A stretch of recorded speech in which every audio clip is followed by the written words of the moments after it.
రాజకీయాల్లో శాశ్వత శత్రువులు ఉండబోరన్న విషయం రాష్ట్రంలో మరోసారి తేటతెల్లం కాబోతోంది. వచ్చే ఎన్నికల్లో టీడీపీ టీఆర్ఎస్ లు కలిసి పోటీ చేస్తున్న ఊహాగానాలు మరింత బలం చేకూరుస్తున్నాయి. చంద్రబాబు, కేసీఆర్ ఇద్దరూ గత రాత్రి 15 నిమిషాల పాటు ఫోన్లో మంతనాలు జరిపారు. అయితే చంద్రబాబు, కేసీఆర్ మధ్య ఎలాంటి ఫోన్ సంభాషణ జరగలేదంటున్నాయి దేశం వర్గాలు.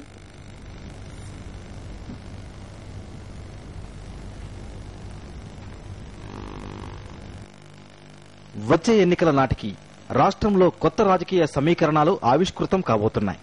ఇన్నాళ్లు పచ్చగడ్డి వేస్తే భగ్గుమనేలా ఉన్న టీఆర్ఎస్, టీడీపీలు పరస్పరం స్నేహహస్తాలు అందించుకుంటున్నాయి. ఇటీవల కాలంలో పొత్తుపై రెండు పార్టీల్లోని సీనియర్ నేతలు సానుకూలంగా ప్రకటనలిచ్చారు.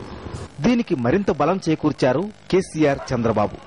ఇద్దరు నేతలు గత రాత్రి పావుగంట పాటు ఫోన్లో మంతనాలు జరిపారు. ఎన్నికలు సమీపిస్తున్న తరుణంలో అధినేతలు ఫోన్లో మాట్లాడుకోవడం ఇదే తొలిసారి.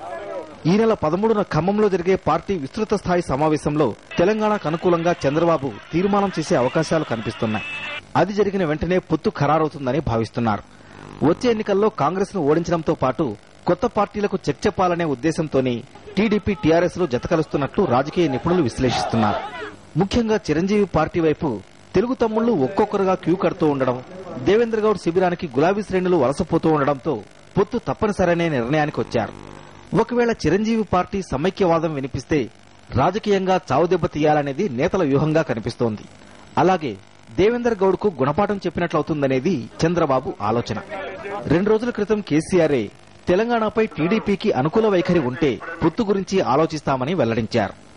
అధికారికంగా వాళ్ళు పూర్తి స్థాయిలో వాళ్ళ నిర్ణయాన్ని ప్రకటిస్తే అప్పుడు ఆలోచిస్తాం, కానీ ఇప్పుడు ఇప్పటివరకు మేము ఆలోచించలేదు. తెలుగుదేశం పార్టీ తెలంగాణ ఎడల తన విధానాన్ని, వైఖరిని స్పష్టంగా ప్రకటించాలి.